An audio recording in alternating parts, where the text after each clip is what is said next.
Assalamualaikum. Tetap dukung channel ini ya guys dengan like, comment, and subscribe. Jangan lupa, terima kasih. Ya, Assalamualaikum warahmatullahi wabarakatuh. Selamat datang Ibu dan Bapak atau peserta dari UPR SDKI Jakarta, peserta dari tim penggerak PKK, baik dari kelurahan, kecamatan, maupun wilayah Jakarta Pusat, teman-teman dari TBM dan RPTRA, dan pihak-pihak lainnya. Berhubung waktu sudah menunjukkan pukul 10:11, artinya sudah masuk dalam jadwal kita melakukan webinar kali ini. Mohon perhatiannya untuk dengan tertib mengikuti acara webinar kali ini dengan sementara memute dulu mikrofon semuanya agar materi yang disampaikan nanti bisa tersampaikan dengan jelas dan bisa didengar oleh seluruh peserta dengan baik. Yang terhormat Bapak Wahyu Prabowo, SIP MSI selaku PLT Kepala Suku Dinas Perpustakaan dan Kearsipan Kota Administrasi Jakarta Pusat. Yang terhormat Ibu Duyanti Khotifah, SOS selaku Kepala UPR S1 atau Unit Pengelola Rusun Sewa, Rusun KS Tubun, Jatiwaringin, Karanganyar, Jatinegara Barat, Pengadegan, dan Tambora. Yang terhormat Bapak Kusudiono atau Bapak Kelly atau Mas Kelly selaku narasumber dalam acara webinar siang hari ini. Dan tidak lupa saya sayangi dan saya banggakan Sobat Baca semua selaku peserta webinar siang hari ini, baik itu dari TBM, RPTRA, peserta UPR SDKI Jakarta, peserta dari tim penggerak PKK, baik itu tingkat kelurahan, kecamatan, dan wilayah Jakarta Pusat, serta pihak-pihak lainnya. Alhamdulillahirrahmanirrahim, puji dan syukur mari kita panjatkan puji atas kehadiran Allah Subhanahu wa Ta'ala yang telah melimpahkan nikmat dan karunia-Nya kepada kita semua. Sholawat serta salam juga mari kita curahkan kepada Nabi besar Muhammad SAW sehingga kita dapat berkumpul kembali bersama-sama dalam acara seminar online dengan tema membangun branding untuk sukses berbisnis online. Webinar atau seminar online dengan tema yang berkaitan yaitu mengenai bisnis ataupun usaha, dan kali ini kita melanjutkan kembali seminar atau webinar online yang lebih atau dengan tema yang lebih khusus, yaitu mengenai branding dalam berbisnis online. Langsung saja tanpa berpanjang lebar dan demi mempersingkat waktu kita pada siang hari ini, pada sesi pertama yaitu sambutan serta pembukaan webinar bertema membangun branding untuk sukses berbisnis online yang akan disampaikan oleh Bapak Wahyu SIP MSI selaku PLT Kepala Dinas Perpustakaan dan Kearsipan Kota Administrasi Jakarta Pusat.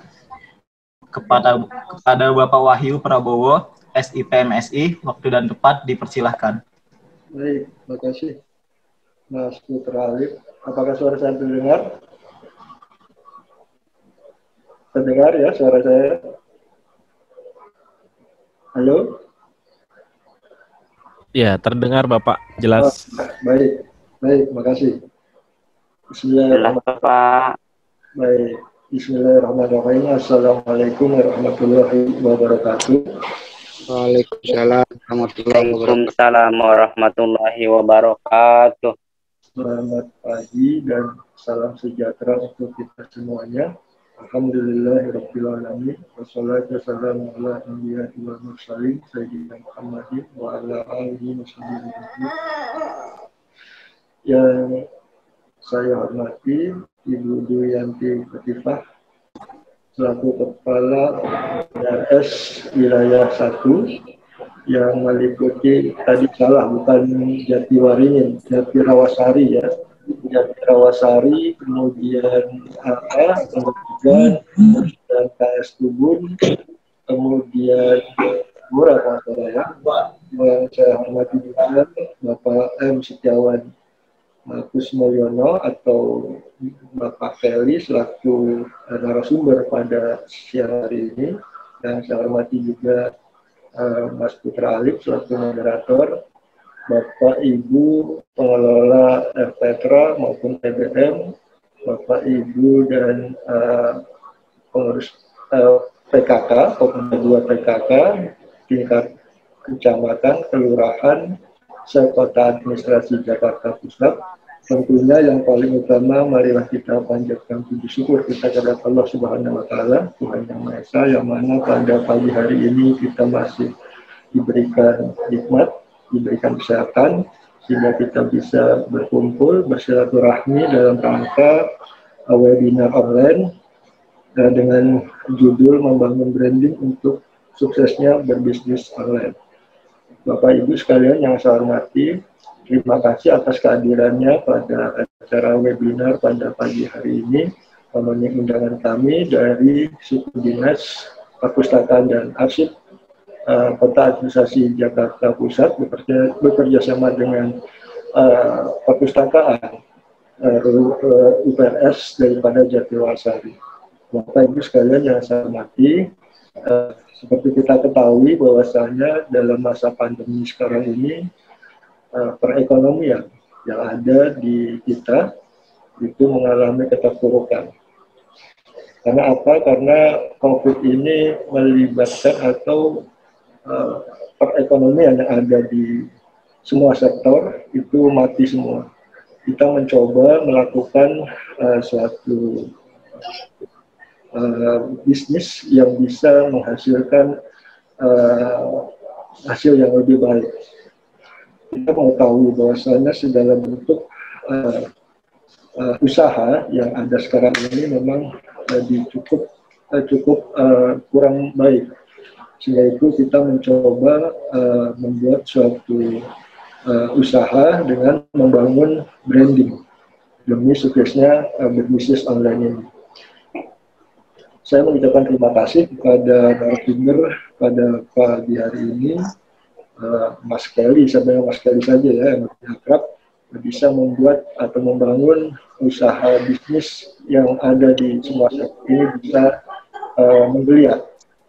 Dengan cara apa? Dengan cara nanti bisa dijelaskan oleh Mas Kelly selaku narasumber.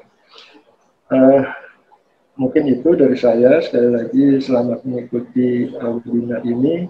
Mudah-mudahan bisa bermanfaat bagi kita semuanya, khususnya warga yang ada di tim yang bertempat tinggal di Kota Administrasi Jakarta Pusat. Mungkin itu dari saya. Kurang lebihnya mohon maaf. Saya akhiri. Wassalamualaikum warahmatullahi wabarakatuh. Waalaikumsalam warahmatullahi wabarakatuh. Ya, terima kasih kepada Bapak Wahyu Prabowo SIP MSI atas sambutannya sekaligus telah membuka acara webinar kita siang hari ini dengan tema membangun branding untuk sukses berbisnis online. Sebagai informasi, perlu diketahui bahwa kegiatan webinar siang hari ini merupakan hasil kolaborasi dari Suku Dinas Perpustakaan dan Kearsipan Kota Administrasi Jakarta Pusat dan Perpustakaan UPRS Wirawasari. Pada sesi berikutnya, ini sambutan yang akan disampaikan oleh Ibu Duyanti Khotifah Esos selaku Kepala UPRS 1 atau Unit Pengelola Rusun Sewa Rusun Jati Wirawasari. Untuk Ibu Duyanti Khotifah Esos, waktu dan tempat dipersilahkan. Bismillahirrahmanirrahim. Assalamualaikum warahmatullahi wabarakatuh. Selamat pagi dan salam sejahtera semuanya. Yang terhormat PLT Kasudin Perpustakaan dan Kearsipan Jakarta Pusat Bapak Wahyu Prabowo. Yang saya hormati Pak Setiawan, dosen Universitas Prasetya Mulia. Mas Putra Ali yang jadi moderator ya, Bapak Ibu para pelaku usaha di wilayah Jakarta Pusat. Salam sejahtera semua dan semangat. Alhamdulillah kita dapat mengikuti webinar bersama, diskusi bersama. Pertama-tama saya mengucapkan terima kasih kepada Sudin Perpustakaan dan Kearsipan Kota Administrasi Jakarta Pusat yang telah mengadakan webinar terkait dengan membangun branding digital untuk sukses berbisnis online. Nah, seru ini pembahasan kali ini. Karena rata-rata saya lihat yang mengikuti ini emak-emak. Emak-emak yang biasanya di rumah, sekarang sebagai para pelaku usaha mengikuti webinar ini. Cocok sekali dengan Sudin Perpustakaan mengadakan webinar kali ini. Semoga emak-emak yang biasanya di rumah, berdagang di toko, berniaga di jalan, dengan adanya webinar ini, pandemi tidak menjadi penghalang untuk suatu memulai usaha. Judulnya sudah seru, pembahasan sudah seru, membangun branding digital untuk sukses berbisnis online. Wah, emak-emak sekarang ini sudah harus melek gadget, sudah harus melek tentang digital. Ya, memang kita ketahui di masa pandemi ini terjadi banyak sekali perubahan tatanan kehidupan. Terutama kita harus menerapkan protokol kesehatan dengan adanya 5M. Pembatasan-pembatasan di semua bidang, di segala hal. Yang tadinya kita buka toko, kita berdagang dari jam 6 pagi sampai jam 10 malam, sekarang berubah dengan sendirinya. Jam 6 sore, warung sudah tutup, toko-toko sudah tutup. Sedangkan omset penjualannya belum memenuhi target. Nah, dari situ kita berpikir, sudah 1 tahun lebih pandemi ini berjalan. Perekonomian menurun. Omset anjlok, terutama bagi warga rusun yang mayoritas adalah para pelaku usaha berdagang secara offline. Tidak menutup kemungkinan juga para pelaku usaha di wilayah Jakarta Pusat. Dampaknya sangat besar sekali. Banyak yang di PHK, warung tutup, toko tutup. Nah, bagaimana mensiasatinya? Sudah 1 tahun lebih ini kejadian seperti ini. Nah, di sini saya dan teman-teman berpikir, bagaimana agar kami dapat membantu warga rusun, warga sekitar untuk maju, untuk tetap berjualan. Karena warga rusun belum banyak yang mengerti apa branding produk itu. Yang mereka tahu bagaimana hari ini bisa membuat produk yang akan dijual, bagaimana hari ini bisa menjual produk itu, bagaimana hari ini bisa membawa uang ke rumah. Hanya itu sementara mindset yang selama ini berjalan. Dengan adanya pandemi, belum tahu yang namanya branding produk itu seperti apa, bagaimana menjual bisnis secara online seperti apa. Sebagian memang sudah paham, tetapi sebagian belum paham. Apa sih branding produk itu? Nah, masih terdapat usaha warga yang belum memiliki brand. Jangankan memiliki brand, untuk menjual saja bingung. Nah, bagaimana untuk memiliki brand? Padahal brand itu sangat penting. Brand itu menunjukkan bahwa saya jualan A dengan brandingnya. Nah, ini yang belum diketahui oleh masyarakat. Kadang hari ini jualan risol, nggak laku, besok jualan tempe. Nah, jadi belum punya identitas. Karena belum punya brand. Untuk meningkatkan kembali perekonomian ini, Rusunawa, khususnya kami UPRS 1, telah bekerja sama dengan Innotek Sampurna dengan programnya. Programnya apa? Build Back National Economy Better. Bagaimana meningkatkan penghasilan warga, terutama dan seluruhnya warga di lingkungan wilayah Jakarta Pusat. Dari program tersebut, warga mendapatkan banyak sekali pengetahuan terkait pentingnya branding produk, di mana brandingnya itu bukan hanya sekedar memberikan sebuah nama, tetapi dapat memberikan legitimasi. Dia menjual apa? Nah, akan tetapi lebih dari itu, warga mendapatkan banyak pengetahuan karena dalam memberikan branding terhadap produk merupakan suatu elemen yang kreatif bagi para pelaku usaha. Kalau dulu kita membeli makanan langsung ke toko, langsung ke tempat kuliner. Dengan adanya pandemi, di rumah pun warga bisa menghasilkan. Warga masyarakat sudah tahu, oh ibu ini jualannya ini, produknya ini, brandingnya ini. ayam geprek, kalau terkenal ayam geprek Bensu, ayam geprek Ibu Mur, ayam geprek Ibu Mariam. Nah, dengan adanya branding ini tetap menjadi terkenal walaupun dalam masa-masa pandemi.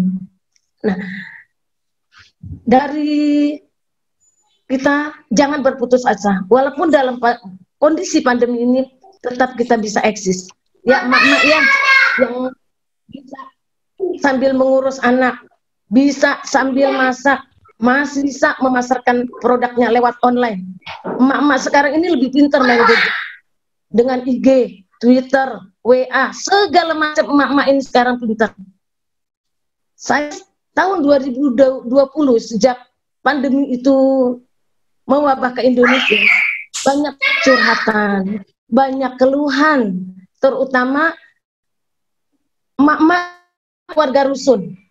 Banyak keluhan. Bu, omset saya menurun, penjualan saya menurun, suami saya di PHK, saya nggak bisa jualan lagi. Nah, dari situlah para kepala UPRS berpikir yang tadi bekerja sama dengan Innotek Sampurna. Saat ini di rusun yang mendapatkan pelatihan adalah Rusun Jatinegara Barat, Rusun Jatirawasari, dan Rusun Pengadegan Timur.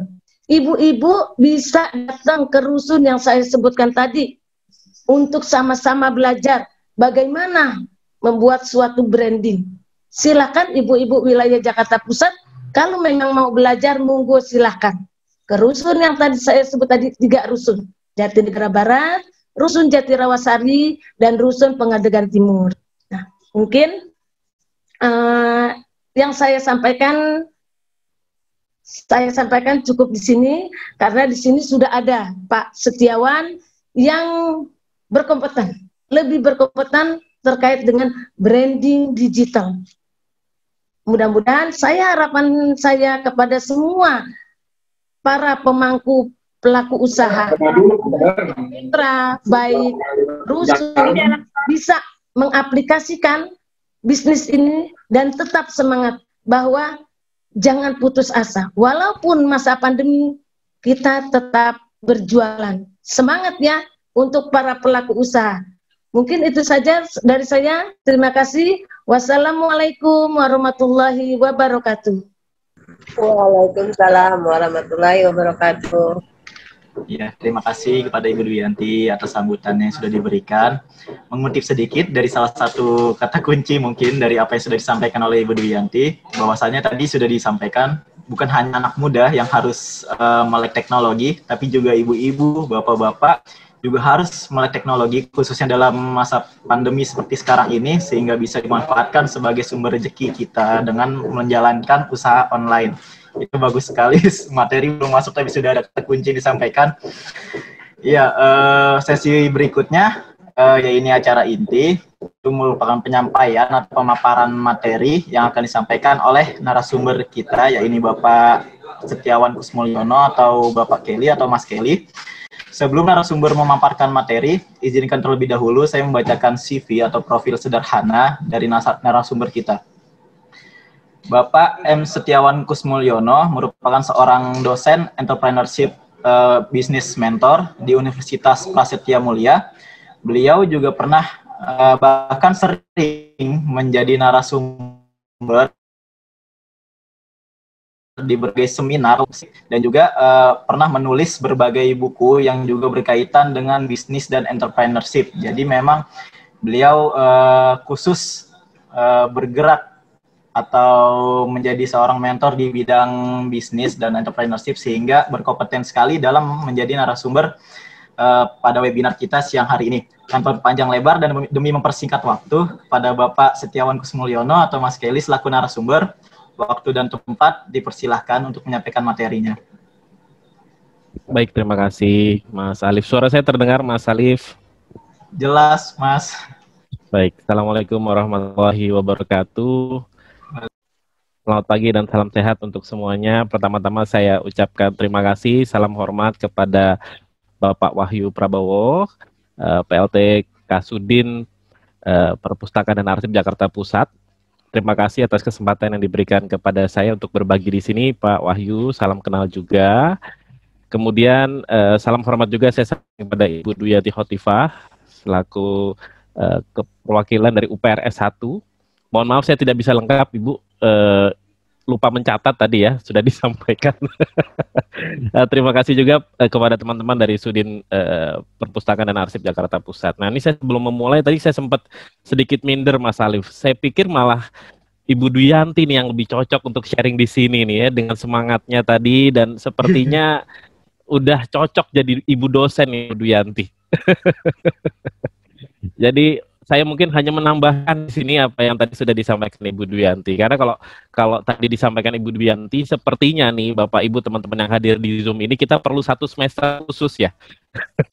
Pembelajaran selama 6 bulan khusus supaya teman-teman UMKM, terutama yang di rusun begitu ya, di rumah sewa ataupun ya hampir semua di daerah Jakarta Pusat ini bisa kembali lagi normal begitu. Tadi juga disampaikan oleh Pak Wahyu, tantangan kita banyak begitu ya. Tantangan kita cukup banyak dengan adanya pandemi ini, tapi insya Allah pelan-pelan, mungkin salah satunya dengan kontribusi dari rekan-rekan Sudin Perpustakaan dan Arsip Jakarta Pusat ini kita bisa berbagi di sini. Jadi mohon izin, ini bukan kelas kuliah, Bapak Ibu teman-teman semuanya. Saya hanya sharing sesederhana mungkin. Jadi kalau nanti ada yang kurang, silahkan ditanyakan langsung, ataupun nanti membutuhkan tambahan informasi, ya kita bisa tanyakan langsung. Baik, saya mohon izin sharing, Mas Alif, Bu Duyanti, Pak Wahyu. Mohon izin. Oke. Baik, apakah sudah Mas Alif? Sudah, Mas. Sudah, baik. Saya izin saja Bapak Ibu semuanya. Semoga ini sesuai dengan harapannya. Jadi memang saya coba sederhanakan dari topik yang diberikan, yaitu bagaimana branding sederhana, begitu ya, agar usaha mikro sukses berbisnis. Dan sebenarnya kata branding ini berat Bapak Ibu semuanya, gitu ya, karena branding sendiri di Indonesia belum terlalu banyak, masih sering ketuker-tuker brand, logo, begitu, apalagi untuk usaha kecil. Nah, saya coba sesederhana mungkin menjelaskan kepada Bapak aplikasikannya di usaha masing-masing.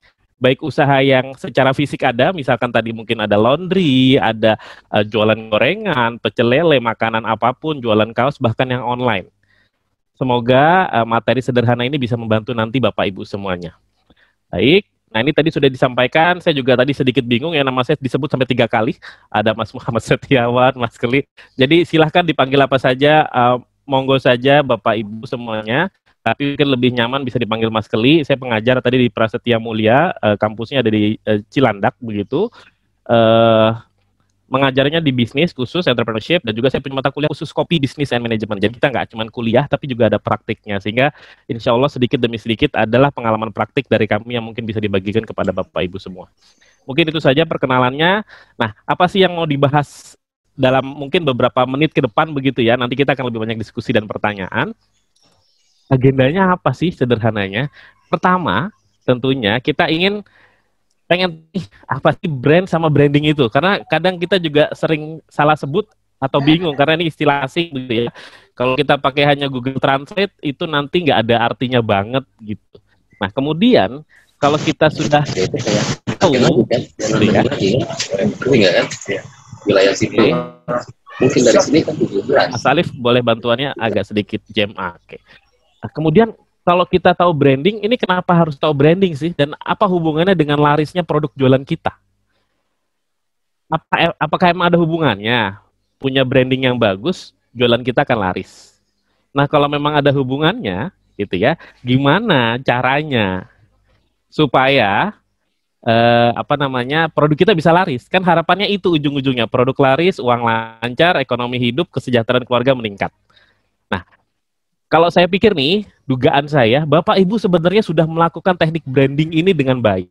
Tapi mungkin karena belum tahu konsepnya, jadi nggak tahu bahwa itu namanya branding. Ini mungkin menurut saya ya Bapak Ibu. Jadi sebenarnya Bapak Ibu sudah melakukan. Jadi mungkin kalau nanti dalam sharing tiba-tiba, oh saya udah tuh Mas Keli. Ya, monggo nanti di sharing saja ya Bapak Ibu. Siapa tahu bisa menginspirasi teman-teman yang lainnya. Karena tanpa sadar Bapak Ibu sudah melakukan. Baik, kita mulai saja.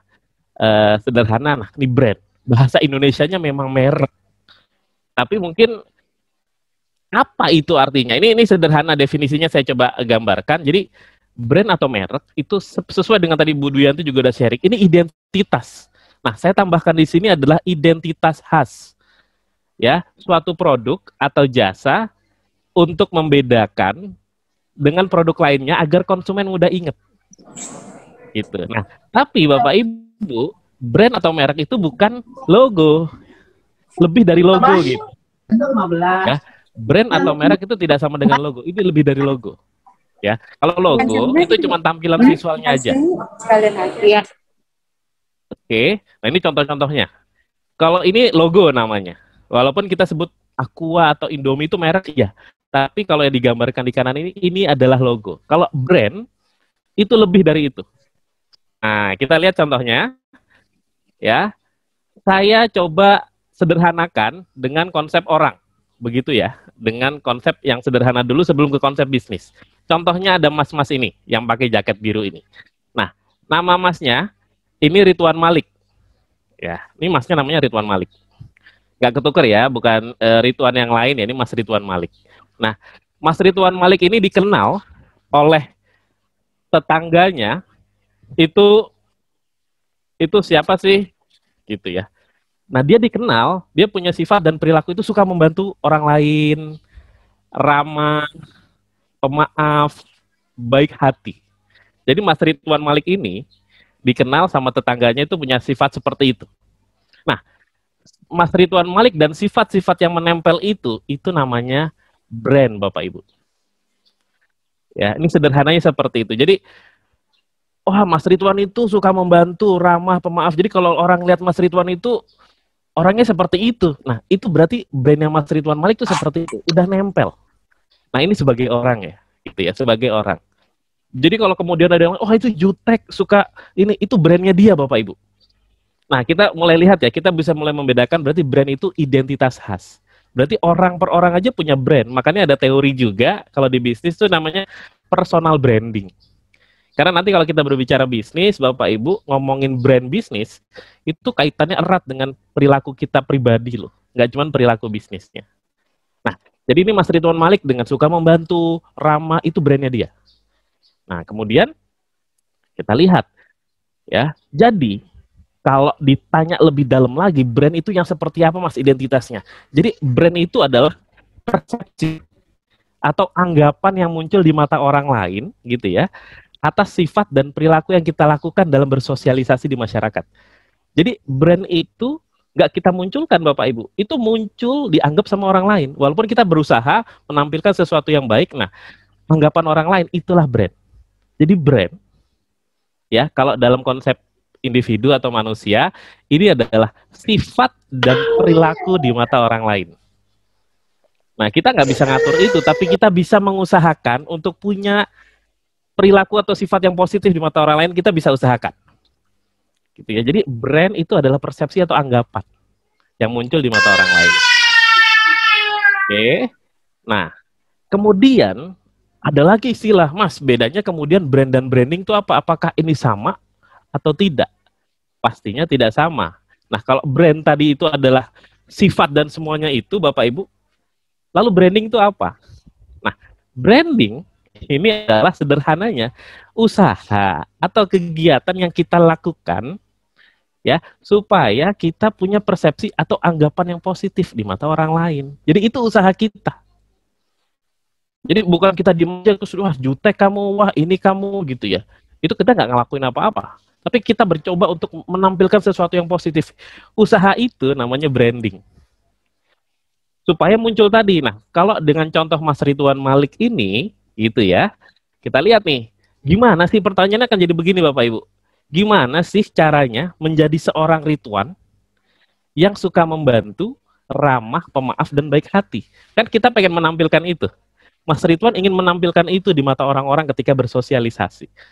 Wah, Mas Ridwan suka membantu, ramah, pemaaf, dan baik hati. Itu usahanya apa sih supaya bisa muncul persepsi itu di mata orang lain? Nah, jadi ini brandingnya adalah seperti ini. Apa yang dilakukan Mas Ridwan Malik? Ternyata setelah diwawancara gitu ya ceritanya ya, Mas Ridwan itu selalu berpikir dia tuh bersyukur semuanya atas pemberian Allah Subhanahu Wa Taala. Jadi dia nggak pernah pamrih. ada butuh apapun, dia tidak pernah perhitungan, nggak pernah pamrih, karena dia bersyukur. Kemudian dia selalu tersenyum. Lihat nih, di fotonya aja selalu tersenyum. Jadi kalau ada masalah apapun, dia selalu tampak ceria.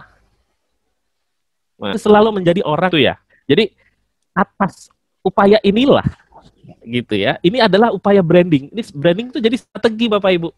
Gimana Mas Ridwan tampil sebagai orang yang dianggap pemaaf, ramah? Karena dia selalu bersyukur, melakukan sesuatu itu tanpa pamrih, selalu tersenyum. Begitu ya. Sebentar ya Bapak.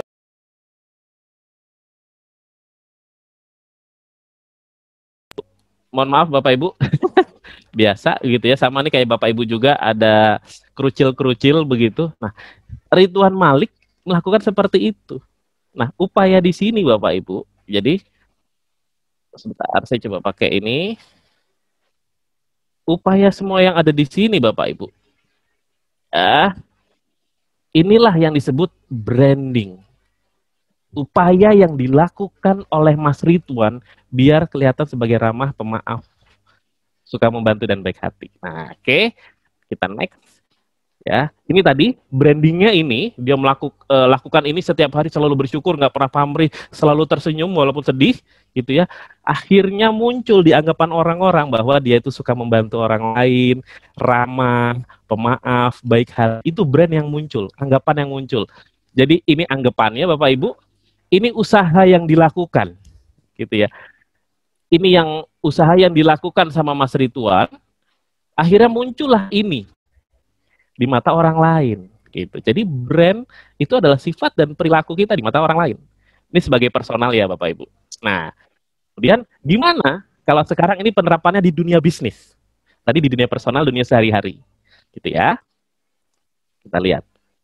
Jadi, brand itu ternyata kalau bisnis itu kita samakan dengan orang. Nah, bisnis itu nanti adalah perilaku yang perlu kita tampilkan mulai dari Bapak Ibu mencari konsumen. Ya, memproduksi barang, melayani hingga merawat konsumen. Jadi semua aktivitas bisnis itu adalah perilaku kita yang harus kita munculkan supaya anggapan brand kita itu positif. Kalau Bapak Ibu punya pecel lele, gimana sih kita berjualan supaya pecel lele kita itu positif? Jadi orang datang terus. Dan bisnis, brand bisnis itu tidak hanya kadang perilaku produk. Perilaku produk itu produknya enak atau tidak, tapi perilaku pemilik usahanya juga ini sangat berkaitan. Sering kan Bapak Ibu ketemu penjualnya jutek, judes, gak pernah senyum. Siapa yang mau datang lagi? Akhirnya anggapan yang muncul adalah gak usah beli ayam geprek yang itu, yang jual senyumnya pedes banget gitu, kayak ayam gepreknya. Itu kan kemudian gak menjadi positif. Padahal kita butuh yang positif kan Bapak Ibu. Nah, kita lihat nih. Jadi seperti apa brand di dunia bisnis? Nah, brand di dunia bisnis mirip dengan brand di dunia personal. Itu kegiatan yang kita lakukan sama supaya punya anggapan, tapi sekarang anggapannya adalah yang positif di mata konsumen, Bapak Ibu. Kalau tadi perilaku personal, itu anggapan yang positif di mata orang lain, tapi kalau brand sebagai bisnis, di mata konsumen. Karena nanti enak kalau udah punya hal yang positif. Aduh, kalau lapar udah pilihan gado-gado Ibu Eti atau gado-gado Ibu Warni. Nah, Bu Eti aja nah, lebih enak gitu, atau lebih senyum terus ibunya, kadang saya ditambahin cabai 1. Misalkan kayak begitu Bapak Ibu. Dan yang paling penting Bapak Ibu, ini yang harus kita sadari. Kadang kita berpikir anggapan itu hanya penting ketika terjadi pembelian. Udah pas beli aja. Enggak Bapak Ibu. Jadi branding itu prosesnya menyeluruh. Dari mulai tadi mencari konsumen. Jadi sebelum dan setelah pembelian itu juga penting. Jadi ketika sudah beli, udahlah, udah selesai transaksi, udah selesai, saya udah dapat uangnya, dia dapat produknya, udah selesai, nggak usah saya urusin lagi. Nggak seperti itu Bapak Ibu. Bapak Ibu kan sering pernah dengar kalau yang online tuh dapat komplain, barangnya diretur. Nah kalau kita salah melakukan responnya, salah menanggapinya, wah itu brandnya jadi jelek Bapak Ibu. Jadi supaya anggapan kita positif di mata konsumen itu bukan pas belinya doang, pas sebelum beli, ya, pas beli, sama pas sudah beli. Jadi benar-benar satu siklus. Makanya bisnis itu kadang nggak mudah, karena mikirin hampir semuanya. Ya, oke. Nah, contoh nih, Contoh saya pakai contoh sederhana, usaha laundry kiloan, cucian syah. Ini nama palsu doang ya Bapak Ibu ya, cucian syah. Kalau mau dipakai silahkan, ini nggak ada patennya gitu ya. Nah, saya pemilik laundry kiloan cucian syah, ceritanya nih. Wah, saya mau punya usaha laundry kiloan di rusun ini, di rumah sewa ini. Kira-kira saya pengen dikenal usaha laundry saya sebagai apa ya? Soalnya sudah banyak nih laundry yang lain. Tapi saya lihat ada kelemahan yang belum nih. Makanya saya pengen dikenal si cucian syah ini jadi seperti apa? Terpercaya. Wah, tentunya kalau orang percaya sama saya, datang terus dong ke saya. Berkualitas. Wah, cuciannya bersih, wangi, dan kemudian bikin kita lebih percaya diri yang pakai. Woi, keren kan? Kemudian cepat dan responsif. Naruh pagi, siang jadi misalkan. Ya, atau nyaman. Jadi kalau datang ke situ, kalau mau nunggu juga nyaman. Jadi kita pengen dikenal sebagai ini Bapak Ibu. Saya sebagai cucian syah, usaha laundry kiloan di rusun sewa, saya tuh pengen punya anggapan yang positif seperti ini di mata konsumen, terutama yang di rusun sewa tadi. Pertanyaan berikutnya, gimana usaha yang saya lakukan? Gimana saya harus melakukan branding supaya 4 hal ini Bapak Ibu, 4 hal ini muncul gitu ya. Yang perlu saya lakukan, mari kita lihat, ini kan tadi, antar jemput ini ceritanya layanan antar jemput cucian, macam-macam. Nah, maka kita lihat, apa saja yang perlu kita lakukan sebelum pembelian, saat pembelian, pasca pembelian. Karena tadi branding itu menyeluruh. Sebelum pembelian. Nah, kita nggak punya online nih, tapi kan WA juga online. Nah, di profil WA kita itu jelas. Kalau kita punya usaha cuci kiloan cucian syah, maka di profil WA kita jangan foto anak, Bapak Ibu. Ini kan bisnis ya, atau Bapak Ibu punya 2 HP. Karena kalau fotonya foto anak, ini cuci baju, mandiin anak, misalkan kayak gitu ya Bapak Ibu ya. Kemudian, kalau nanya, jangan sampai 10 menit, nggak direspon-respon, kan kita sebel ya, ngechat kapan, ini kan bukan ngechat mantan, atau ngechat siapa, gebetan gitu ya Bu, ya didiemin lama, kan ini usaha. Kalau bisa, kurang dari 10 menit direspon. Lah gimana caranya Mas Kli biar ngerespon? Bikin alarm tiap 10 menit di HP itu. Jadi ngeliat, ada chat baru, saya balas deh. Selamat pagi kakak, selamat pagi, saya dengan adminnya. Oh ya baik, cucian akan saya ini. Kurang dari 10 menit. Kemudian kalau memang ada tempat parkir, ya kerjasama dengan tukang parkir. Kayaknya kalau dia bawa cucian, kita bilang ke tukang parkir ya, kalau dia bawa cucian, tolong bantuin parkirannya. Jadi kerasa, nanti kita kasih tips ke tukang parkirnya. Kan enak ya, wah enak sih kalau kecucian saya itu kalau saya parkirnya itu pasti dapat yang paling enak, adem. Nah, itu bagian dari proses Bapak Ibu. Jadi branding itu bukan cuma sekedar jualan, tapi bagaimana kita bisa mempengaruhi konsumen supaya punya anggapan yang positif. Nah, saat pembelian, kita kasih tempat tunggu tuh enak banget deh, kayak di bank. Padahal ini cuma tempat cuci. Kemudian ada nomor antrian, ada menu harga, ini kayak kita ke tempat fotokopi lah gitu ya. Update cucian kayak di restoran pizza itu kan ada yang 5 menit lagi, 10 menit lagi. Kemudian Bapak Ibu ini kadang yang paling penting. Bapak Ibu sering, nggak punya pembayaran digital, belum punya QRIS yang dari BI itu yang kode. Harus cash, susah. Konsumen harus nyari ATM, belum tentu di rusunnya itu ada ATM, ataupun kalau udah ada ATM, nunggunya lama atau uangnya habis. Maka kita harus melek digital, kerjasama, dan sekarang banyak, nanti mungkin bisa dibantu oleh UPRS-nya untuk penyediaan edisi dan macam-macam. Dan kemudian pasca pembelian, kita juga tanyain, mungkin ada langganan. Kalau ada klaim, bisa kami ganti biaya transaksinya. Ada layanan customer service. Nah, kalau ini semua dilakukan, insya Allah secara konsisten, tadi yang mau jadi terpercaya, cepat, berkualitas, insya Allah akan muncul anggapan itu. Kalau itu sudah muncul, maka di pikiran pertama, kalau mau nyuci, ya kecucian syah. Kalau baju kotor, ya kecucian syah. Gitu Bapak Ibu. Ya, itu contoh pertama. Ada contoh kedua. Usaha pakaian online namanya Kausan Aja. Misalkan ini contohnya ya Bapak Ibu. Nah, saya sebagai Kausan Aja pengen dikenal sebagai yang seperti apa sih pakaian online saya? Misalkan lewat Tokopedia, Bukalapak, Shopee, Lazada gitu ya. Saya pengen muncul sebagai yang pertama terpercaya, itu paling penting. Berkualitas, barangnya bagus, cepat dan harga terbaik. Jadi ini biasanya yang paling umum brand, anggapan yang pengen dianggap, anggapan yang pengen muncul di mata konsumen, gitu ya. Lalu apa yang perlu dilakukan nih? Usaha pakaian online Kausan Aja, gitu ya. Sama, sebelum, saat, pasca. Bapak Ibu jadi bisa buat formatnya seperti ini kalau mau bikin branding ceritanya ya. Pertama, Selalu update stok foto di profil dengan jelas. Stoknya juga, stok foto maupun stok barang. Kadang kita beli, sudah habis. Kok sudah habis foto dipajang? Kok sudah habis stoknya nggak diperbarui? Ah, jelek nih tokonya, saya tinggalin aja deh. Ya, foto sesuai gambar. Kan sering ada yang nanya, ih foto doang bagus, pas dibeli enggak. Kemudian informasi yang jelas. Kalau ngomongin pakaian, sepatu, dan lain-lain, ukurannya jelas, sentiannya jelas. Kalau nanya, diresponnya cepat. Sis, masih ada nggak nih barangnya? Sis, kalau pesen 2 gimana? Misalkan contohnya seperti itu. Kasih pilihan kurir yang jelas.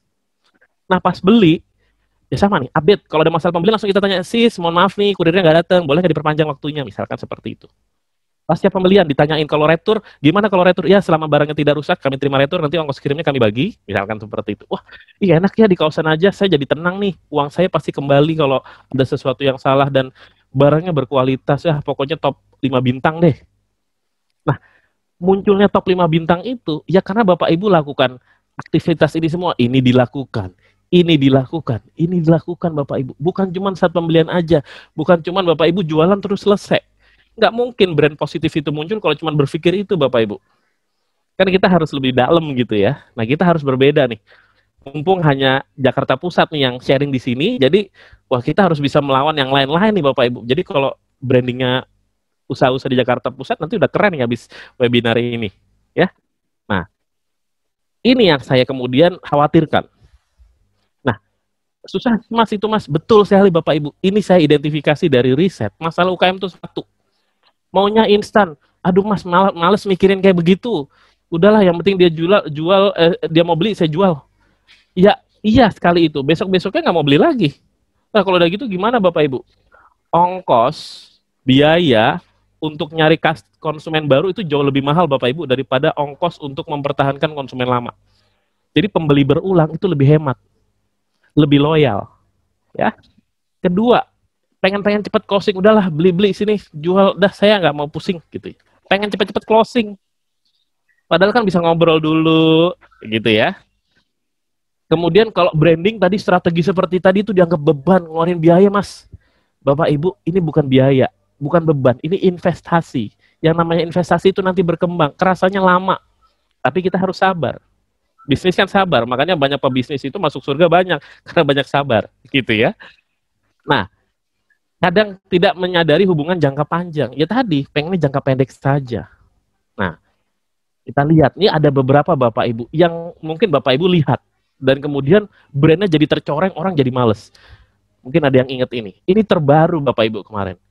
Kasus ini, daur ulang alat rapid test yang ada di Kuala Namu Medan. Udah nih semua pejabatnya dipecat. Brandnya tercoreng. Akhirnya kita kalau ngeliat Kimia Farma, saya kalau ngeliat Kimia Farma jadi nggak percaya. Ih, ini kan yang itu. Walaupun itu hanya di Medan Bapak Ibu, belum tentu di bagian lainnya. Tapi jadinya, lihat, jadinya menular. Wah, jelek di sini jadi jelek di mana-mana. Nggak usah deh. Brand mudah tercoreng Bapak Ibu. Contoh lain lagi. Pernah dengar nggak yang kemarin masalah review Bapak Ibu di akhir 2020 yang tiba-tiba ada yang review nggak disuruh sebenarnya, tiba-tiba diprotes sama si pemilik merek. Anda jangan begini dong, disuratin. Wah, langsung diprotes, diserbu sama netizen. Langsung jelek, drop angkanya Bapak Ibu, langsung tebar diskon dia untuk memperbaiki nama. Tapi sayangnya sudah jelek. Salah gaya, salah kita treatment pasca pembelian, dan tercoreng Bapak Ibu. Misalkan tadi nanti ketemu, kita bikin pecel lele tanpa salah nih, tanpa sengaja, tiba-tiba mohon maaf nih, ada rambut. Terus kita, wah itu kan rambut Ibu. Udah deh, Ibu jangan ini deh ke saya deh. Ini jualan saya bersih selalu.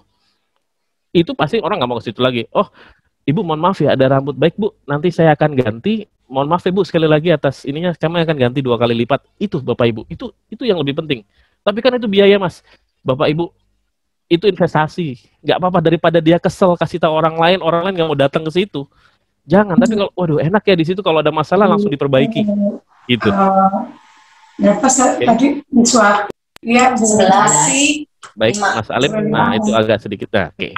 Kemudian Bapak Ibu, ini juga sering nih. Ini saya pernah mengalami sendiri. Nggak mau tanggung jawab tokonya.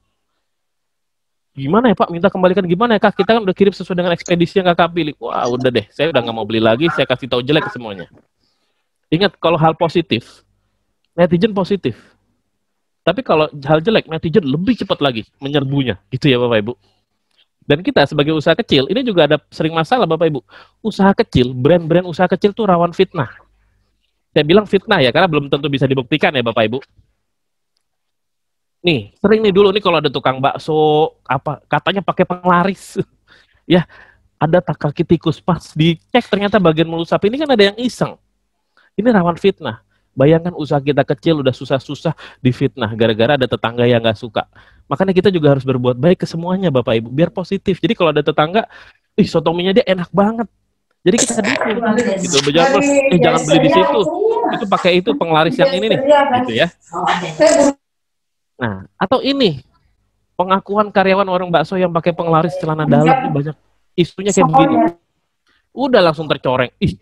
Padahal belum tentu. Jadi rawan fitnah dan susah dibuktikan. Kalau sampai polisi ya biayanya lebih mahal. Kita urus macam-macam, nggak jualan gitu ya. Atau ini, wah kisah terungkapnya pesugihan pedagang ayam goreng pakai burung penglaris. Wah ini rawan fitnah banget nih usaha kecil. Wah itu bapak ibu itu selalu naruh kucing di depan restorannya. Itu jangan-jangan penjaga jinnya gitu. Wah macam-macam lah. Kita ilmiah aja ya bapak ibu. Tahayul nggak tahayul kita lillahi ta'ala lah. Gitu ya. Nah kalau udah seperti itu jadi pusing kan. Nah sekarang gimana nih? Kapan branding itu dibutuhkan? Kapan bapak ibu butuh branding? Ya. Kalau misalkan terjadi kejadian seperti ini, dua toko sama, begitu ya. Ada toko di depan rumah susun yang kayaknya lebih bagus jualannya sama kayak bapak ibu. Gimana caranya dia milih bapak ibu dibandingin dia? Gimana ketika dia dihadapkan pilihan? Artinya, kapan branding dibutuhkan banget itu ketika konsumen bingung memilih yang mana. Ya, contoh. Kalau toko A lebih murah, tapi jutek banget yang jaga. Toko B lama ngelayaninnya, tapi sering dapat bonus. Toko C agak mahal, tapi enak, tokonya dingin, ada AC-nya. Ya, atau toko D, yang jualan pakai kaos singlet melulu. Takut-takut ada yang netes nih ya, jadi bumbu alami gitu. Atau toko E enak, udah mendingan di toko E aja, bisa pakai OVO, bisa pakai GoPay, dan lain-lain. Jadi, kapan kita butuh branding adalah saat konsumen mempertimbangkan itu. Jadi kita benar-benar harus selalu butuh branding Bapak Ibu. Karena kita nggak tahu konsumen seleranya yang mana gitu. Nah kalau mau tahu belajar selera konsumen, nah kita butuh waktu yang lain lagi ya Bapak Ibu. Tapi kita fokus di sini dulu aja, ya dan lain-lain. Nah, apa kalau sudah gitu Mas? Apa untungnya punya brand usaha yang bagus tuh? Apa untungnya? Nah pasti Bapak Ibu udah pada paham lah. Pertama tentunya konsumen lebih loyal. Loyal itu lebih setia. Lebih setia berarti balik lagi, nggak bisa lepas dari Bapak Ibu. Gitu ya. Jadi Bapak Ibu sudah aman, tenang aja deh, besok ada pembeli kita yang itu terus pasti kita dapat uang gitu. Terus punya hubungan emosional yang baik. Jadi ada teman cerita gimana, nanti kalau kita lagi pandemi dia yang menolong, begitu Bapak Ibu. Brand-brand luar negeri banyak yang ditolong sama konsumennya sendiri Bapak Ibu. Ya. Kemudian konsumen juga langsung ngasih masukan yang positif, Bu, ini tolong dong gede, ini kayaknya dagingnya kekecilan Bu. Ini tolong kalau goreng ayamnya jangan pakai minyak yang agak gelap nih, soalnya ayamnya jadi nggak terang, misalkan kayak gitu ya. Ini sambelnya kemarin saya ketemu loh Bu, ada rambut, tolong ya, ini saya kasih tahu Ibu aja. Karena saya udah suka banget, jadi saya nggak akan komplain deh, tapi tolong ya, oh iya baik-baik gitu. Bisa kasih masukan positif, bukan malah komplain. Produk lebih laris, tentunya seperti itu ya. Jadi seperti ini, apa untungnya punya brand usaha bagus? Nah, gimana? Teknisnya gimana cara punya brand yang baik? Selain yang tadi saya jelaskan, sebelum pembelian, saat pembelian, setelah pembelian, gitu ya. Kualitas. Nah, Bapak Ibu sudah harus yakin kalau makanan harus enak, kalau baju harus bagus kualitasnya. Udah, itu dulu dan konsisten. Setiap menit, setiap waktu mau produksi 1, 2, 3 sampai 100 unit, kualitas harus tetap terjaga. Kedua, jaga kepercayaan konsumen. Ya bikin kualitas yang tadi. Kalau buka dia ditulis Bapak Ibu, saya jam buka jam 10 sampai jam 12. Atau jam 10 sampai jam 5 sore. Bener Bu, jangan kemudian aduh ngantuk, udahlah buka siangan aja ntar konsumen pasti datang kok. Nggak begitu. Bapak Ibu komitmen dengan jam buka. Gitu ya.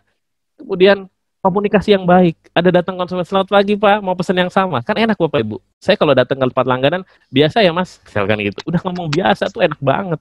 Itu udah kayak keluarga. Oke Mas Kli, gitu misalkan. Batagor, lengkap gitu ya. Itu kan punya hubungan yang enak.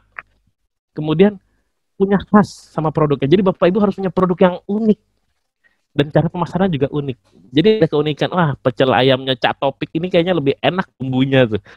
Saya kalau merem aja saya tahu nih, pasti ini sambalnya Cak Topik, misalkan kayak begitu. Dibuat yang khas, sambalnya khas, dikasih jeruk purut atau apalah begitu ya. Kemudian interaksi, ngobrol tadi, wah gimana anaknya, gimana ini, wah Bu sehat selalu ya Bu, misalkan kayak begitu. Ya, jadi keunikannya mudah dikenali. Inilah sederhananya. Intinya kualitas komunikasi kepercayaan, Bapak Ibu. Pasti insya Allah brandnya positif, anggapannya positif di mata konsumen, dan Bapak Ibu usahanya jadi laris.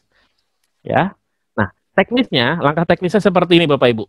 Jadi yang namanya konsumen itu, kan kita tahu ada yang konsumen lama, konsumen baru. Ini proses sederhananya Bapak Ibu. Konsumen itu dari tidak tahu, kenal, tertarik, ingin coba, baru beli. Jadi nggak semudah itu dari tidak tahu jadi beli Bapak Ibu. Prosesnya panjang, nggak bisa, jarang lompat dari tidak tahu jadi beli. Ini jarang sekali. Nah kemudian gimana? Biar kita bisa punya strategi itu. Jadi ada strateginya juga supaya brandingnya bagus, brandnya juga hidup gitu ya.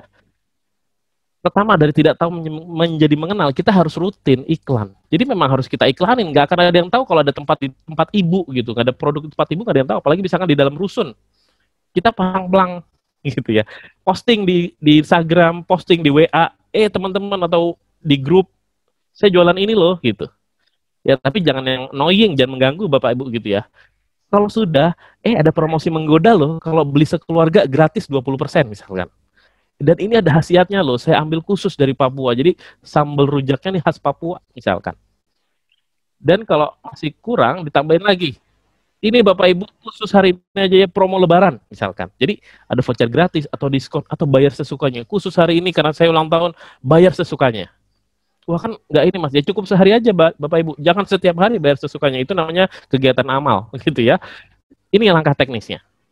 Kita sudah hampir selesai nih. Ya, jadi gimana caranya? Yang lain lagi, Bapak Ibu, pertama, permudah akses konsumen mencari informasi tentang bisnis kita. Go digital. Digital itu ada WA, gitu ya. Ya modal dikit, nambah HP satu lagi lah yang biasa, gitu ya. Kemudian kalau ada pertanyaan, direspon dengan baik. Kita juga informatif dengan protokol COVID. Jadi kalau bisa, masker terus. Wah enak tuh Ibu, itu pasti masker. Atau kalau Bapak Ibu, misalkan pakai penutup kepala, supaya tidak jatuh rambutnya atau tidak jatuh apalah gitu ya, supaya nggak masuk ke makanan. Kemudian juga permudah cara konsumen bayar. Sekarang udah go digital Bapak Ibu. Kurangi biaya admin, ada digital wallet, mungkin nanti kerjasama dengan UPRS supaya ada penyediaan EDC atau apalah itu, kerjasama dengan itu. Ya, kemudian permudah akses konsumen untuk beli lagi, banyakin promo. Gitu. Kalau beli di sini 10 kali beli gratis 1 kali misalkan. Ya, dan ini yang kita harus hindari agar brand kita tidak rusak. Ya, ini sering nih Bapak Ibu ya, jika ada kembalian, tetap dikembalikan ya Bapak Ibu. Jangan ganti permen, kan sering ya, wah ganti permen aja ya gitu ya, atau kita cari inovasi lain. Pokoknya dikembalikan, gitu ya. Kemudian kalau kembalian ingin disumbangkan, laporannya harus diupdate. Jangan cuma diinformasiin aja, kan sering tuh kemarin dulu ada kasus juga tuh, kayak gitu Bapak Ibu. Kemudian jangan berdebat dengan konsumen di depan konsumen lainnya. Wah Bapak Ibu kayak ini, nanti kita kan jadi, kayak gitu, ntar saya digituin juga lagi. Jangan kayak gitu ya Bapak Ibu. Jadi berdebatnya nanti aja, ya udah kita ngalah aja gitu. Ya, jika ada kesalahan atau tidak, kita minta maaf duluan, mohon maaf dulu gitu. Ya, jangan reaktif terhadap konsumen yang nyebelin. Wah ini Bapak Ibu ya kesal-kesal dikit nggak apa-apa, tapi jangan reaktif. Udah Bapak Ibu nggak usah beli di sini, pergilah dari sini. Wah panjang nanti ceritanya. Jangan persulit konsumen, mau nuker sulit, mau ini, Bapak kan udah beli, ini bukti rusak. Jangan seperti itu Bapak Ibu. Kalau kita mempermudah dia, kita juga akan dipermudah rezekinya gitu ya. Dan kalau ada tanggung jawab, kita jangan lepas. Baiklah saya tanggung jawab, nggak apa-apa rugi sedikit Bapak Ibu, tapi itu investasi. Nilai nama baik, kalau bahasa kerennya bisnis itu namanya goodwill. Itu lebih mahal Bapak Ibu. Ya. Jadi ini kesimpulannya Bapak Ibu, kalau yang brand tadi adalah gimana kita mau dianggap sama orang lain, sedangkan branding ini adalah usahanya supaya anggapan itu muncul. Ya. Jadi seperti itu. Brand adalah anggapan yang muncul di mata orang lain atau di mata konsumen, branding adalah usahanya biar kita memunculkan itu. Ya. Jadi kalau brand di bisnis itu adalah persepsi dan anggapan bisnis kita di mata konsumen, dan branding adalah gimana apapun yang kita lakukan supaya kita punya anggapan positif di mata konsumen.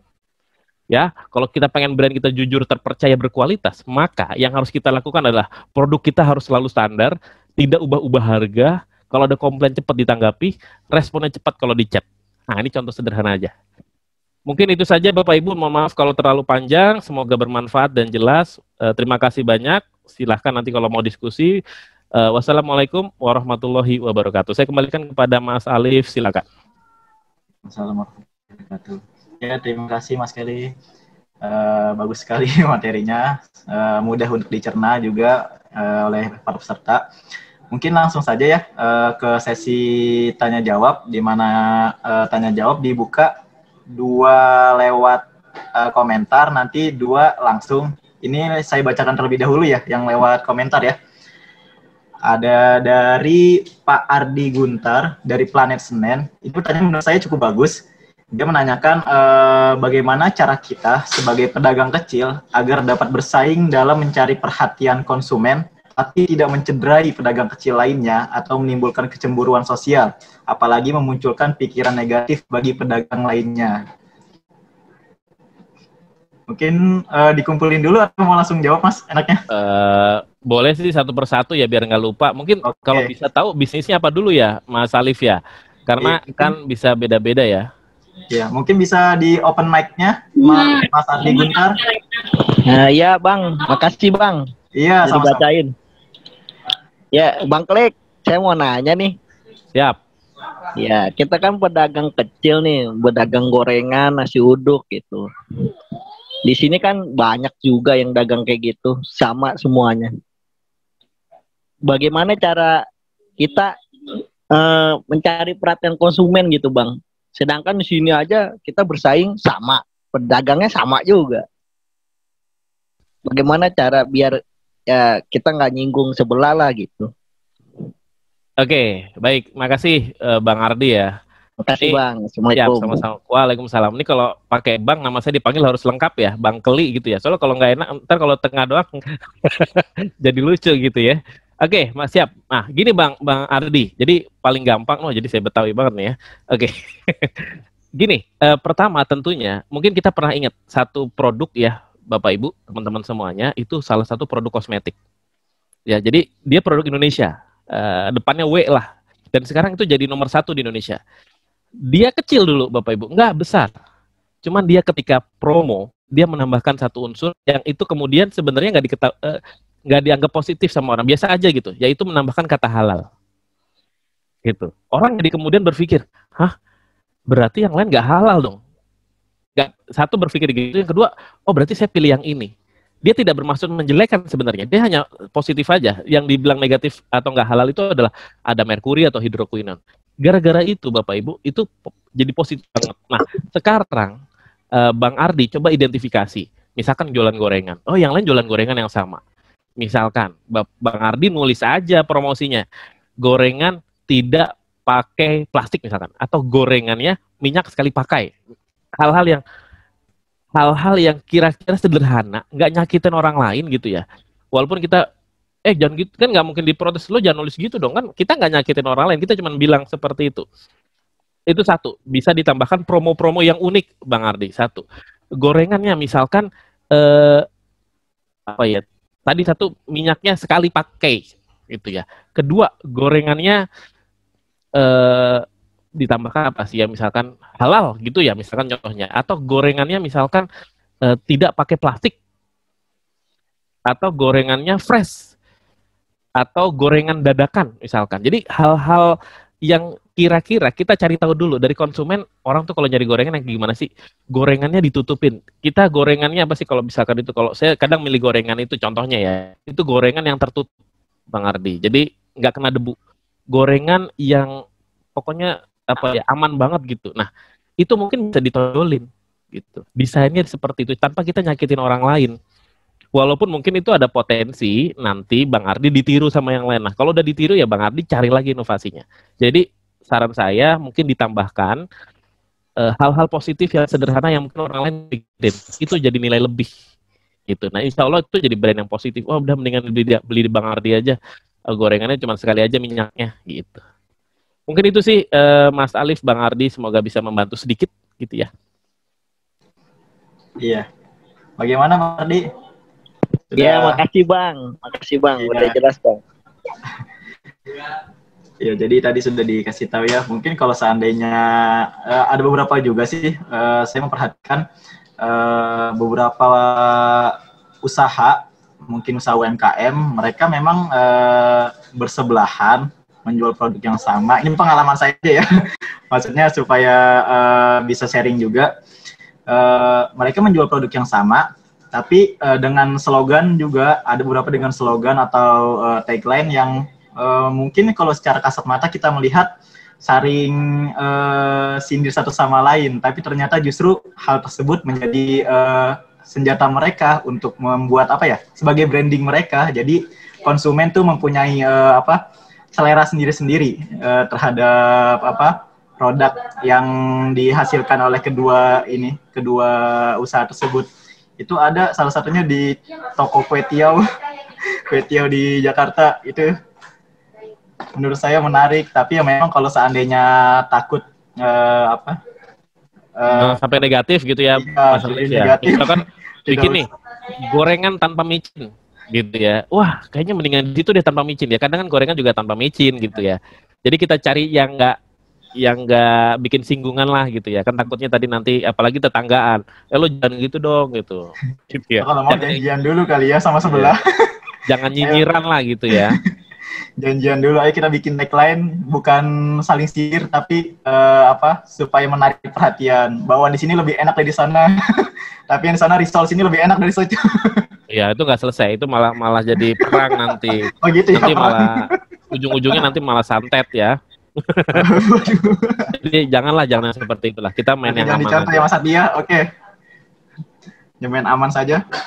Selanjutnya ini ada lagi pertanyaan dari Peta Rustanti. Tidak disebutkan namanya ya, tapi langsung saya bacakan saja pertanyaannya, yaitu Mas Kelly izin bertanya, bagaimana caranya memberitahu kepada customer kalau produk punya saya itu ganti logo? Mungkin ganti logo mempengaruhi juga kali ya? Bisa sih, bisa kelihatan fresh kan. Mungkin baru denger nggak Mas Alif yang Xiaomi ganti logo? Xiaomi itu ganti logo dari kotak. Itu cuman kotaknya dipinggirin dikit, tapi gantinya hampir berapa ya? Hampir 50 juta dolar atau berapa gitu. Mahal banget. Terus pada protes kan. Kok cuman diganti kecil aja semahal itu ya? Nah, tapi intinya ganti logo itu satu hal yang positif sih buat meningkatkan branding. Cuman kan pertanyaannya gimana orang biar tahu ya bahwa saya ganti logo gitu ya. Kalau di kita kan kalau mau ganti nama bubur merah putih ya, hajatan gitu ya. Nah, bisa juga sih Bapak Ibu atau teman-teman di R. Petra Rustanti, misalkan nih, satu contohnya ya, ini pilihan-pilihan aja Bapak Ibu, tergantung sama kondisi anggaran. Pertama ya dibikin rame aja, dikasih tahu, geprek ABC ganti nama jadi geprek DEF, dibikin acaranya. Terus di situ kasih tahu kita ganti nama ya, jadi bikin kayak bubur merah putih. Jadi sebenarnya ketika cara memberitahukan ke konsumen ganti logo itu nggak ada teori wajibnya dari teman-teman dari R. Petra Rustanti gitu ya, Ibu Rustanti sih kayaknya ya, nggak ada pakemnya. Intinya harus dikasih tahu, intinya harus dikomunikasikan. Bentuk komunikasinya seperti apa menyesuaikan. Yang pertama tadi dibikin kayak hajatan gitu ya. Kedua ya promo lewat Instagram, ditulis. Biasanya contohnya adalah dikasih satu gambar yang sama satu gambar yang baru, itu kemudian yang ini dicoret atau berubah ke yang baru. Bisa seperti itu. Kemudian diceritakan alasannya. Ketiga, proses ganti barunya itu ditemenin logo lama. Gitu ya. Jadi nggak langsung tiba-tiba ganti. Hari ini ganti Senin, langsung Senin semua diganti. Jangan Bu Rustanti. Jangan seperti itu. Kalau seperti itu kayak kita ganti KTP, tiba-tiba ntar malah keluarga nggak kenal. Ini siapa sih yang baru? Kan sering seperti itu. Jadi ada prosesnya. Jadi ketika ganti nama, komunikasinya jangan cepet-cepet. Mungkin 1 sampai 3 bulan lah. Biar tahu, biar kenal. Oh, seperti itu ya. Dulu yang paling mahal tuh kalau nggak salah Bapak Ibu, itu adalah dulu yang pernah saya lihat yang cukup intens itu adalah Toko Bagus sama OLX. Jadi dulu di Indonesia itu namanya Toko Bagus kalau beli barang-barang bekas. Kemudian dibeli sama OLX dari luar negeri. Akhirnya namanya OLX. Tapi websitenya nggak ganti. Jadi dia punya 2 website. Jadi kalau ke toko bagus masih bisa, ke tokobagus.com ceritanya, tapi itu secara langsung akan didirect ke OLX. Jadi Bapak Ibu atau khususnya Bu Rustanti kalau ganti logo, mau ganti nama Instagram, mau ganti apapun, biarkan Instagram lamanya tetap ada. Cuman tetap nanti ada link untuk diarahkan ke tempat yang baru. Jadi jangan tinggalin. Jadi Bapak Ibu pindah rumah nih, ya ditulisin di rumah lamanya itu, saya sudah pindah ke sini ya. Kan sering tuh, waduh toko langganan gue kok pindah ya, kemana nih? Oh, ke sini sekarang di depan. Oh, pantas aja. Jadi tetap yang penting ilmunya adalah tetap dikomunikasikan. Nah, bentuk komunikasinya menyesuaikan anggaran. Mungkin itu Mas Alif. Iya, komunikasi jadi yang utama ya Mas ya kalau untuk perubahan-perubahan pada suatu usaha seperti itu ya. Nah, ini ada pertanyaan titipan, cukup bagus juga Mas. Tadi kan kita berbicara branding, brand dan lain sebagainya itu untuk hal-hal yang berkaitan dengan bisnis ataupun usaha-usaha yang menghasilkan apa ya keuntungan atau keuntungan lah seperti itu. Nah kalau seandainya hal tersebut atau branding ini bukan dialihkan, maksudnya diterapkan dalam lingkup perpustakaan yang dalam artiannya bukan sebagai instansi ataupun lembaga yang mencari keuntungan atau mencari laba seperti usaha-usaha lainnya, apakah bisa? Oke. Nah, ini sangat bisa Mas Alif. Tadi aja buat personal aja bisa gitu ya. Jadi tetap bisa kan kalau layanan umum kan indikator apa ya IKU-nya ya, indikator kinerja utamanya atau penilaiannya itu adalah misalkan wah berapa banyak dikunjungi gitu ya, atau berapa banyak buku yang dipinjam. Nah berarti kan kita gimana nih caranya biar orang mau datang ke perpustakaan kita, ceritanya nanti ya sesudah pandemi.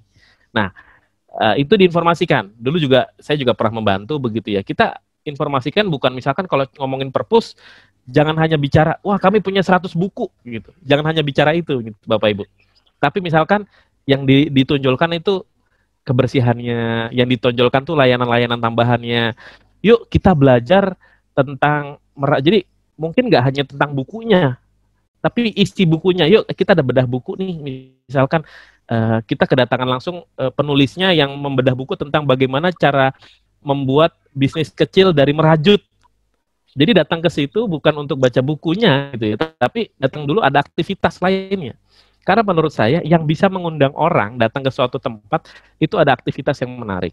Jadi mungkin bukan cuma buku nih, tapi isi dari bukunya yang kemudian ditampilkan. Merajut bersama dengan penulisnya, misalkan Mas Alif, merajut rumah tangga, merajut bisnis keluarga. Misalkan kayak gitu kan. Jadi bener-bener orang datang. Akhirnya dari situ kan buku yang lain juga ikut kebaca. Jadi salah satunya itu, kita buat kegiatan yang menarik. Kedua, yang kita tampilkan layanan-layanan pendukungnya. Jangan cuma layanan utamanya. Orang sudah tahu yang namanya perpustakaan itu tempat membaca buku. Tapi yang kemudian mereka cari adalah, kita harus tahu nih, mereka kalau ke perpustakaan mau cari apa sih? Oh, cari yang nyaman. Oh, cari ada koneksi internetnya. Oh, yang kemudian toiletnya bersih. Oh, yang tempat duduknya nyaman. Yang kita informasikan poster seperti itu. Misalkan, mari kerjakan tugasmu di perpustakaan ini. Free wifi cepat. Wah, insya Allah tuh nggak lama pasti datang ke situ daripada ke warung kopi kan mahal. Gitu. Kemudian tempat membacanya tuh enak, duduknya pakai beanbag.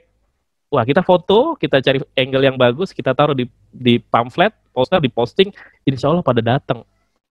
Sekarang kalau nggak salah orang nyari tempat, jadi harus diganti tempat beraktivitas gitu, jangan cuma tempat membaca. Mungkin itu Mas Alif yang bisa dibantu ya. Orang-orang tuh paling nyari sekarang wifi yang cepat, macam-macam lah gitu ya. Mungkin termasuk inovasi kegiatan juga bisa dijadikan sebagai branding juga ya. Iya, dan harusnya sih udah bisa belajar banyak sama Sudin Pusip ya, kayaknya kan aktivitasnya sudah beragam nih ya. Gitu. Iya, ini belajar juga kita. Oke, untuk para peserta mungkin ada yang ingin bertanya secara langsung, bisa dibuka mic-nya, diberi kesempatan untuk 2 penanya terlebih dahulu ya. Mungkin dari peserta UPRS, ada yang ingin bertanya secara langsung, bisa dibuka mic-nya, atau dari teman-teman TBM, RPetra.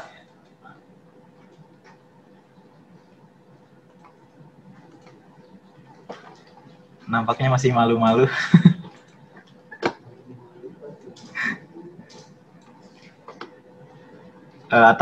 Mungkin sembari menunggu ya Mas ya, ada yang bertanya, ada yang ingin saya sharing juga nih Mas. Ini mungkin yang sedang booming juga saat ini. Berbicara tadi soal branding itu, di dalamnya itu salah satunya adalah memberi kemudahan dalam melakukan pembayaran ya. Entah itu melalui cash, debit, dan lain sebagainya. Nah, ya saat ini kan sedang ramai ya Mas ya, berbagai macam marketplace itu kan berlomba-lomba memberi kemudahan dalam pembayaran tersebut ya. Salah satunya adalah mengadakan sistem COD seperti itu supaya mereka lebih mudah membayarnya. Tapi memang kenyataannya banyak sekali masyarakat awam yang masih belum memahami benar-benar sistem COD tersebut, sehingga menjadi itu sebuah program, sebenarnya sebuah inovasi yang bagus diaplikasikan oleh marketplace, tapi karena kurangnya pengetahuan masyarakat sehingga hal tersebut menjadi senjata bagi mereka sendiri. Mungkin ada kemungkinan menurunkan nilai jual dari produk mereka atau lain sebagainya. Itu bagaimana Mas? Kira-kira tanggapannya, apakah memang branding itu benar-benar tidak bisa dipikirkan secara singkat, atau benar-benar melalui tahap-tahap yang cukup lama, atau bagaimana?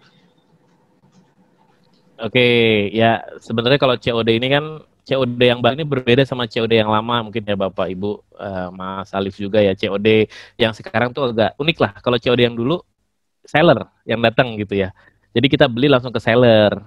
Kalau sekarang kan diperantarakan gitu, jadi lewat Tokopedia, lewat e-commerce-nya. Nah ini yang kemudian informasi ini tidak tersampaikan dengan baik. Jadi sebenarnya ada tata cara yang sebenarnya saya yakin, saya pernah baca satu risetnya itu, kalau ditanya Bapak Ibu kalau beli sesuatu baca panduan nggak?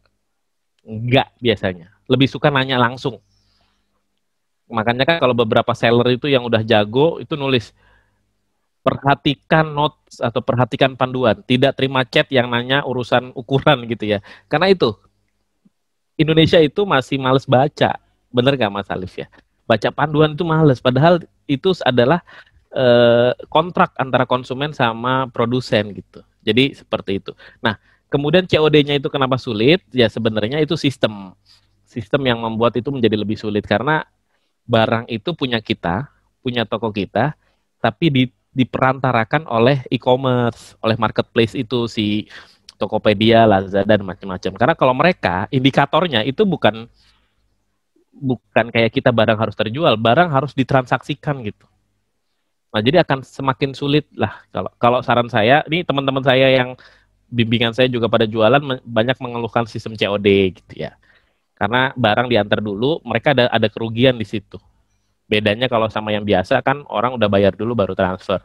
Karena di Indonesia budayanya beda. Kenapa dikasih COD? Karena literasi digitalnya masih rendah buat bayar-bayar gitu. Jadi dicoba COD. Tapi saran saya sih ya coba dilihat dan jangan semuanya dibuka COD walaupun diwajibkan sekali gitu ya. Ya agak tricky sih soalnya kayak begitu. Itu sih Mas Alif. Silakan, saya kembalikan ke Mas Alif. Cuma di RW, Terima kasih banyak. diajaknya ke Bintang nggak mau. Berarti memang Memang iya. Nah, itu saya bilang gini, udah kalau iya. Jadi branding itu memang kadang banyak orang yang salah kaprahkan ya.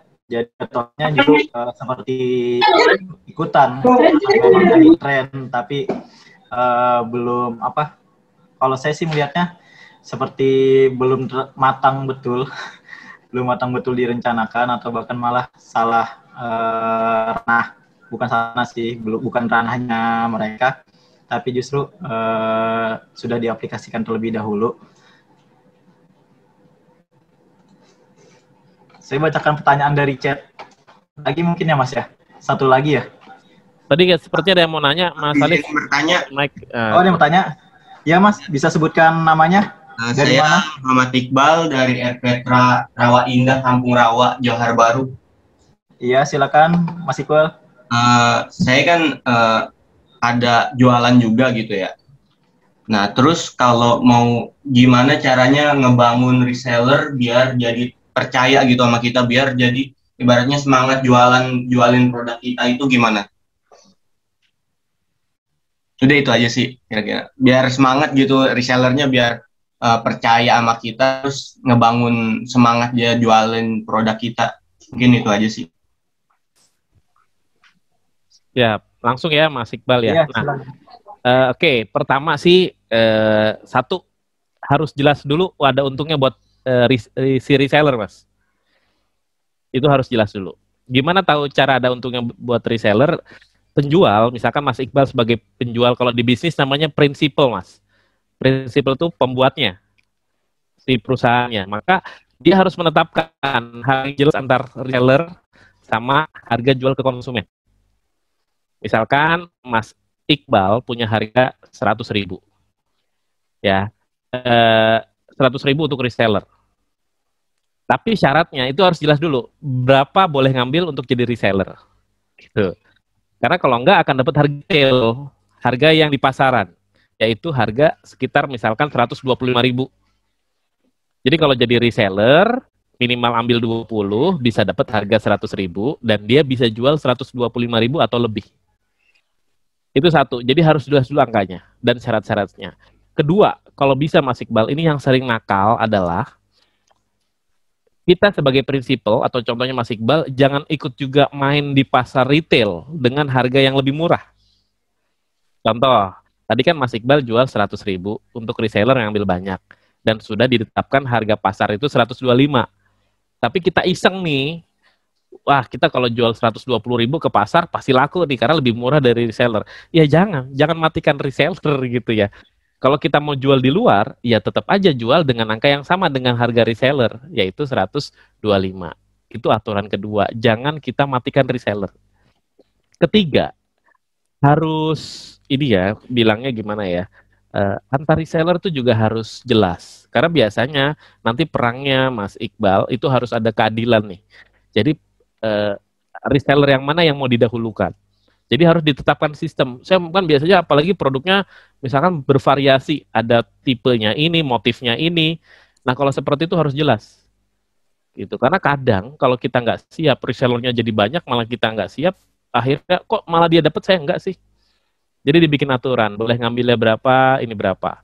Nah, contoh yang paling sederhana yang seperti itu, Mas, saya pernah ada toko roti itu di Cianjur, namanya Tan Keng Cu, TKC gitu ya, Tan Keng Cu, mirip kalau di Bogor atau di Cikini itu Tan Ek Coan gitu ya. Ini mungkin 11-12 lah, tapi ini khas banget, ada di Cianjur. Nah, dia jualan roti kasur yang harganya Rp3.000. Tapi saya nggak bisa beli di toko Tan Keng Cu-nya, nggak boleh. Jadi yang jualan toko roti 3.000 itu adalah orang-orang pinggir jalan. Saya datang, Pak, saya mau beli 3.000 ini, nggak bisa. Saya hanya jual ke reseller, jadi kita nggak bisa. Akhirnya saya harus kemana? Ya saya beli ke reseller. Pak, saya mau beli banyak, harus ke reseller. Kenapa? Karena dia ternyata, saya tanya sejarahnya, ya dia memang mau mengembangkan reseller, biar orang tuh bisa punya pekerjaan. Kalau semuanya beli ke saya, ya nanti mereka akan habis. Gitu. Jadi syaratnya tadi Mas, jelas dulu harganya, harga jual ditetapkan Mas. Kemudian kalau Mas Iqbal mau main juga di pasar retail, Mas Iqbal harus bikin harga yang sama dengan harga retailnya si reseller. Yang ketiga, harus punya syarat dan ketentuan. Misalkan kalau ada reseller nakal, wah kan disuruh 125, dia jual 120, itu ada hukumannya. Nggak boleh ngambil barang lagi misalkan. Atau gimana. Karena itu biasanya buat ngatur reseller Mas. Karena kalau nggak, reseller itu susah. Tapi kita juga harus hidupkan reseller sih. Gitu. Karena reseller salah satu modal bisnis yang menarik. Gitu. Mungkin itu ya Mas Iqbal bisa membantu, aturannya sih sebenarnya diperketat supaya branding kita juga tetap terjaga. Saya kembalikan ke Mas Alip, silakan. Ya, bagaimana Mas Iqbal? Aman. Jawab ya, terima kasih Mas Iqbal. Ya, mungkin karena waktu juga sudah berhubung menjelang zuhur ya, sudah ada beberapa juga pertanyaan-pertanyaan tadi yang cukup bagus dan dijawab juga dengan sangat bagus oleh narasumber kita, Mas Kelly. Sesi berikutnya mungkin izinkan saya membacakan kesimpulan sederhana dulu. Tadi mengenai perbedaan apa itu brand dan branding, di mana brand itu adalah merupakan identitas atau secara khas atau dari suatu produk atau jasa untuk membedakan dengan produk lainnya. Sedangkan branding itu adalah sebuah perilaku atau sebuah kegiatan atau sebuah usaha yang dilakukan supaya kita itu memiliki anggapan di mata orang lain, atau kalau bisnis itu di mata konsumen, hal-hal yang positif yang melekat pada diri kita. Dan tadi juga sudah dijelaskan bahwasanya tahapan-tahapan branding itu tidak langsung dari seseorang yang tadinya tidak tahu jadi langsung membeli. Jadi ada beberapa proses dan tahapan dari mereka yang tidak tahu, terus mengenal, sehingga tertarik sampai dengan tahap membeli, atau mungkin nanti bisa menjadi langganan atau pembeli tetap. Mungkin itu kesimpulan yang sederhana yang saya catat. Terima kasih saya sampaikan sebelumnya kepada narasumber kita, Mas Kelly. Banyak sekali ilmunya, khususnya untuk para ibu-ibu, bapak-bapak, atau serta lainnya yang ingin membuka atau sedang membuka usaha online saat ini. Karena kita tahu memang saat ini di masa pandemi ini bersama-sama kita masuki masa-masa yang sulit ya. Jadi jangan menyerah, tetap semangat, selalu percaya bahwa kesuksesan itu dekat dengan diri kita. Jadi semangat selalu. Dan terima kasih juga kepada Ibu Dwi Yanti Khotifah selaku Kepala Ketua UPRS 1 Jakarta Rusun Jati Rawasari, dan seluruh pesertanya yang sudah bergabung. Lalu juga terima kasih juga kepada seluruh audiens dan peserta, baik dari pihak TBM, RPTRA, ataupun pihak-pihak lainnya, atas kesempatan, atas waktunya yang sudah diberikan kepada kami. Mungkin sesi berikutnya sebelum saya tutup bisa dibuka kameranya untuk sesi foto bersama kita. Mohon izin Bapak Ibu bisa dibuka terlebih dahulu ya. Izin Pak, mau nanya, boleh minta kontak Pak Kelly buat barangkali ada apa mau sharing gitu. Oh gitu, bagaimana Mas? Perlu izin dulu ya dari pihak yang pihak yang berkaitan. Itu saya sudah kasih Instagram saya di @kellykusmulyono. Saya akan jawab via DM sih biasanya, respon kok. Silakan. Bila ingin tahu kontaknya sudah ada di ini ya, di kolom chat ya Bapak Ibu. Itu kontaknya di Instagram saja langsung, karena itu yang paling umum gitu ya. Kalau ke WhatsApp ntar proses selanjutnya lah gitu kalau butuh bantuan lanjutan. Siap. Ya. Oke, terima kasih Mas.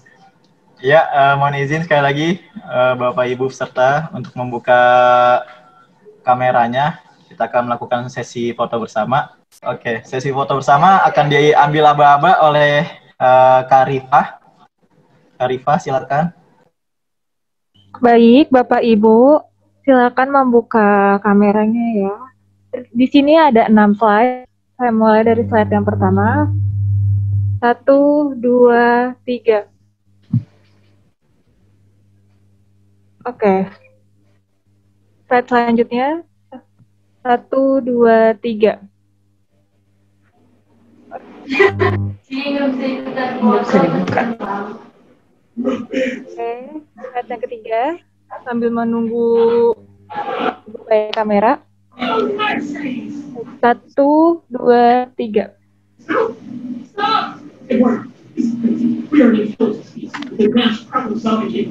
Slide keempat. 1, 2, 3. Slide yang kelima. Oke deh, ini slide yang terakhir ya Bapak Ibu. 1, 2, 3. Oke, terima kasih. Kembali ke Alif sebagai moderator. Oke, izin live. Ya, izin live. Ya silakan Ibu. Ya terima kasih banyak. Sekali lagi saya sampaikan kepada seluruh peserta, khususnya dari UPRS 1 Rusun Rawasari. dan juga pada narasumber kita Mas Kelly yang sudah memberikan banyak ilmu, yang sudah sharing dengan kita banyak pengetahuannya, banyak pengalaman dan ilmu yang kita ambil. Tadi akhir kata saya mewakili tim di Suku Dinas Perpustakaan dan Kearsipan Kota Administrasi Jakarta Pusat juga mohon maaf bila ada kesalahan kata ataupun perbuatan selama berjalannya webinar kali ini. Dari kata wabillahi taufiq wal hidayah. Wassalamualaikum warahmatullahi wabarakatuh. Waalaikumsalam. Waalaikumsalam warahmatullahi wabarakatuh.